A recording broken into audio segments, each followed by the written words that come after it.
La pasta frolla è una delle ricette base della pasticceria. Oggi ti insegno tutti i segreti per preparare una pasta frolla da 10 lode.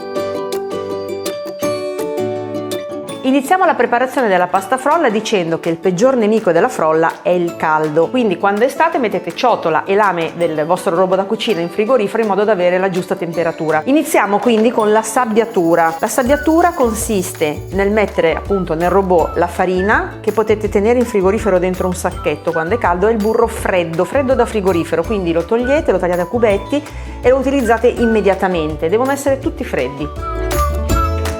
Quindi sia farina, burro, e qui possiamo mettere anche il pizzico di sale.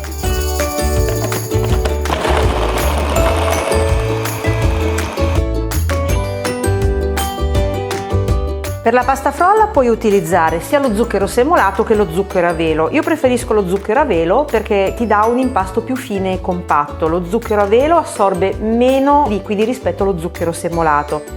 Lo inserisco all'interno e inserisco anche i tuorli. Per aromatizzare la mia frolla uso dell'estratto di vaniglia, ma tu potresti utilizzare anche del limone o dell'arancia. Frullo di nuovo.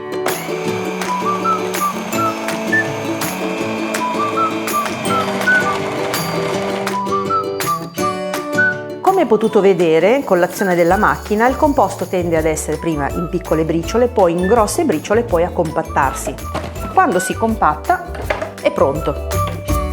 Lo versiamo sul piano di lavoro, lo impasto velocemente per formare un panetto. Se la tua pasta frolla tende a non stare insieme, non aggiungere farina, ma magari un cucchiaino di acqua fredda ghiacciata oppure un po' di burro. Reimpastala e vedi se appunto rimane insieme come questa. Ora che hai la tua pasta frolla puoi utilizzarla per fare biscotti, per fare crostate. Ci sono anche numerose varianti, perché puoi ottenere una pasta frolla al cacao, una pasta frolla per esempio con della farina di frutta secca, nocciole, mandorle, oppure puoi ottenere anche una pasta frolla senza glutine. Trovi tutte queste ricette su soniaperonaci.it. In base alla preparazione che dovrai fare, che siano biscotti o che sia una crostata, dovrai scegliere lo spessore da utilizzare e invece di metterla in frigorifero a riposare e rassodare a forma di panetto puoi già stenderla tra 2 fogli di carta forno, in questo modo.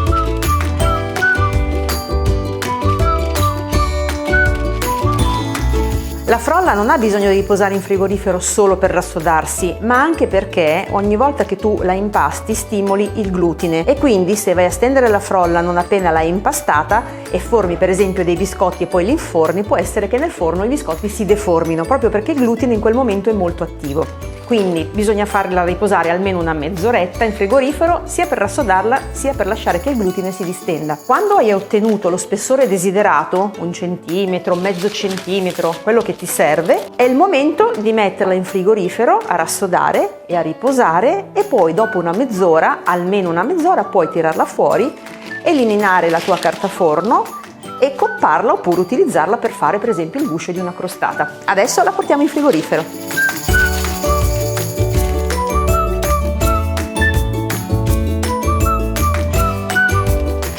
La pasta frolla è fredda, ha riposato ed è pronta per essere trasformata in una crostata oppure in biscotti.